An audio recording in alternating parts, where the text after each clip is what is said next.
আপনারা অনেকেই বলেন যে প্রধানমন্ত্রীর সাথে দেখা করেন, প্রধানমন্ত্রীর সাথে সরাসরি কথা বলেন। একটা দেশের প্রধানমন্ত্রীর সাথে সাক্ষাৎ পেতে গেলে সেটা কি আপনারা এত সহজ মনে করেন? আমরা একজন উপদেষ্টার সাথে সাক্ষাৎ করার সুযোগ পাইনি, আর একজন প্রধানমন্ত্রীর সাথে সাক্ষাৎ করার আপনারা কি এটাকে এত সহজ মনে করছেন?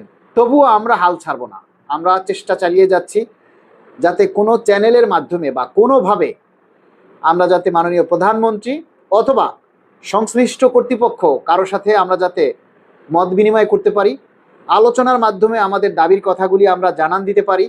আন্দোলন সংগ্রাম ছাড়াই যদি আমাদের দাবির কথাগুলি আমরা সরকারের কাছে পৌঁছাতে পারি এবং আমাদের দাবিগুলি বাস্তবায়নের জন্য আমরা অগ্রণী ভূমিকা রাখতে পারি, তাহলে সেটাই হবে অনেক বড় একটা বিষয়। তাই আমি আপনাদেরকে অনুরোধ করব, অধৈর্য হয়েন না ভাই।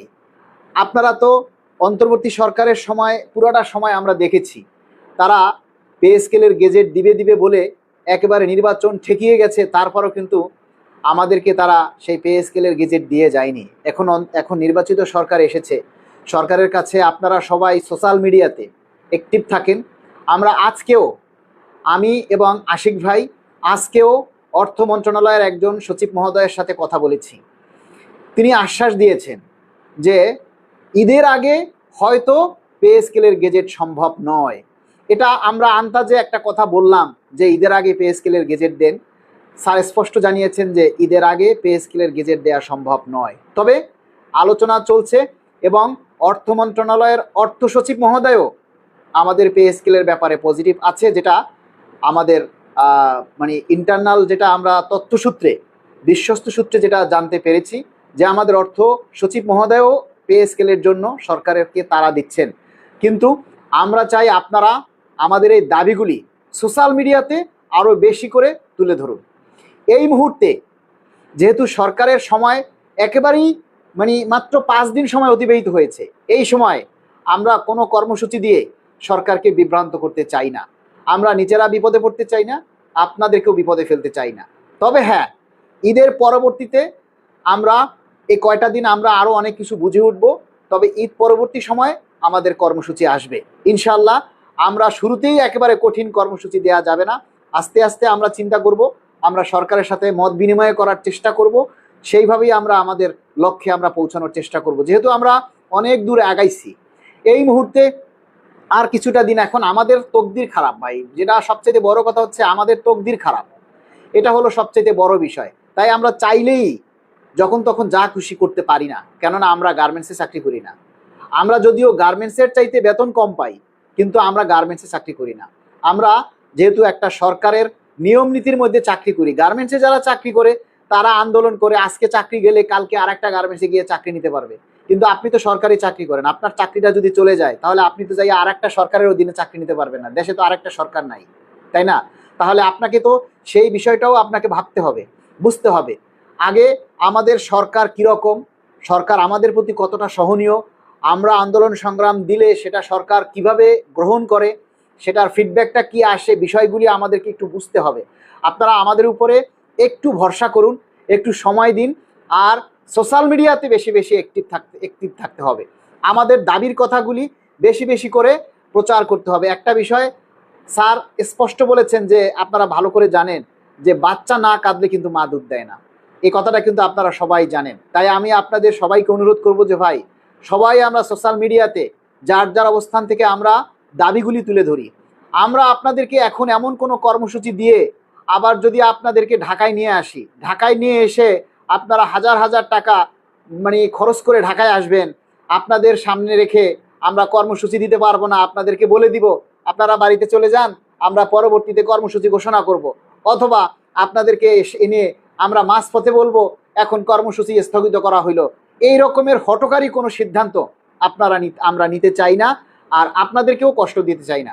হ্যাঁ, আমরা কষ্ট করছি, এখন কি করার ভাই, এটা তো আসলে আমাদেরকে মেনে নিতে হবে, কারণ আমরা প্রজাতন্ত্রের কর্মচারী, সরকারের সাথে তাল মিলিয়ে আমাদেরকে চলতে হবে। তবে আমরা সরকারের কাছে অনুরোধ করব, মাননীয় প্রধানমন্ত্রী জনাব তারেক রহমান দেশ নায়ক, তিনি আমাদের শহীদ প্রেসিডেন্ট জিয়াউর রহমানের সন্তান এবং দেশনেত্রী বেগম খালেদা জিয়ার সন্তান, তার মধ্যে দেশপ্রেম রয়েছে। মাননীয় তারেক স্যার যে মাননীয় প্রধানমন্ত্রী, তার মধ্যে দেশপ্রেম রয়েছে, আপনারা সেটা দেখতে পাচ্ছেন। তার শিষ্টাচার, তার যে মানুষের প্রতি মানে দয়া, অনুভব, মহানুভবতা, সেটা আপনারা দেখতে পাচ্ছেন। তাই আমরা আশা করি মাননীয় প্রধানমন্ত্রী কিন্তু তার ইশতেহার অনুযায়ী কার্যক্রম, দাপ্তরিক কাজ শুরু করে দিয়েছে। তাহলে সেই ধারাবাহিকতায় আমরা যদি একটু অপেক্ষা করি, সরকারকে যদি আমরা একটু সময় দেই, তাহলে আমরা আশা করি মাননীয় প্রধানমন্ত্রী আমাদের ইশতেহার অনুযায়ী আমাদের পে স্কেলের বাস্তবায়নের জন্য তারা কাজ করবেন। তবে এটা ঠিক যে আমরা জানি যে আমাদের পে স্কেল বরাদ্দের জন্য অর্থ বরাদ্দ কিন্তু রাখা আছে। একটা সুখবর হচ্ছে আমাদের পে স্কেল বরাদ্দের জন্য অর্থ কিন্তু বরাদ্দ রাখা আছে, যেটা মাননীয় প্রধানমন্ত্রী এবং অর্থমন্ত্রীর কার্যালয় থেকে যে জিনিসগুলি আপাতত আমরা যতটুকু শুনতে পেরেছি, তারা একটু পর্যালোচনা করবেন, তারা একটু যাচাই বাছাই করবেন কি পরিমাণ অর্থ দেশে জমা আছে, এই পে স্কেলটা দিতে গেলে কতটুকু প্রয়োজন হবে, এই বিষয়গুলি অবশ্যই সরকার একটু চিন্তা করবে। তারপরে আগামী যে সংসদ অধিবেশন আসতেছে, আমরা সেই সংসদ অধিবেশনের আগেই আমরা নিশ্চয়ই সরকারের কাছে আমাদের দাবির কথা তুলে ধরার জন্য আমরা একটা কর্মসূচি দিব। এবং আমরা সবচেয়ে বড় যে কাজ, সেটা হচ্ছে আমরা চাই সরকারের সাথে মত বিনিময় সভা করার জন্য। আমরা যাতে সরকারের সাথে বা সংশ্লিষ্ট মহলের সাথে যোগাযোগ করে আমরা আমাদের দাবির কথাগুলি তুলে ধরতে পারি, সেই বিষয়ে কিন্তু আমরা সর্বাধিক গুরুত্ব দিয়ে আমরা চেষ্টা করব। এই মুহূর্তে একটা হঠকারী সিদ্ধান্ত দিয়ে আমরা নিজেরাও বিপদে পড়তে চাই না, প্লাস আপনাদেরকেও বিপদে ফেলতে চাই না। কারণ সবার আগে হচ্ছে আপনার চাকরি। আমরা যারা নেতৃত্ব দেই, আমরা সবার আগে চিন্তা করব আপনারা যাতে নিরাপদ থাকেন। কারণ আপনারা ঢাকা এবং ঢাকার বাহিরে বিভিন্ন জায়গায়, জেলা উপজেলায় যারা চাকরি করছেন, আপনার অবস্থার কথা আপনি ভালো বোঝেন। আপনার অফিসে আপনার সুযোগ সুবিধা কতটুকু আপনি পাচ্ছেন, সেটা আপনারা ভালো বোঝেন। এখন চাইলেই আমি একটা কর্মসূচি দিয়ে দিলাম, আর সেই কর্মসূচি আমি সফল করতে পারলাম না, মাঝপথে গিয়ে আমি কর্মসূচি স্থগিত করে দিলাম, কারো চাপের মুখে বন্ধ করে দিলাম, এরকম কর্মসূচি আমরা আর দিতে চাই না। আমরা চেষ্টা করতেছি কূটনৈতিক যোগাযোগ রাখার জন্য।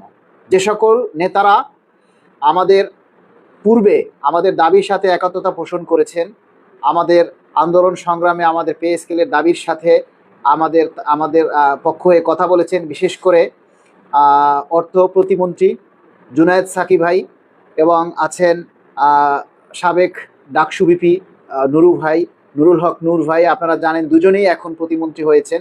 ওনারা এখন আগে যেভাবে আমাদের নেতৃত্ব দিয়ে আমাদের সাথে তাল মিলিয়ে কথা বলেছেন, এখন তারা যেহেতু ক্ষমতায় গেছেন, এখন তারা হচ্ছেন এখন মন্ত্রী, তারা এখন আমাদের নিয়ে আমাদের পক্ষ হয়ে কতটুকু কথা বলবেন, সেটার জন্য আমরা তাদের সাথে যোগাযোগ করার চেষ্টা করছি।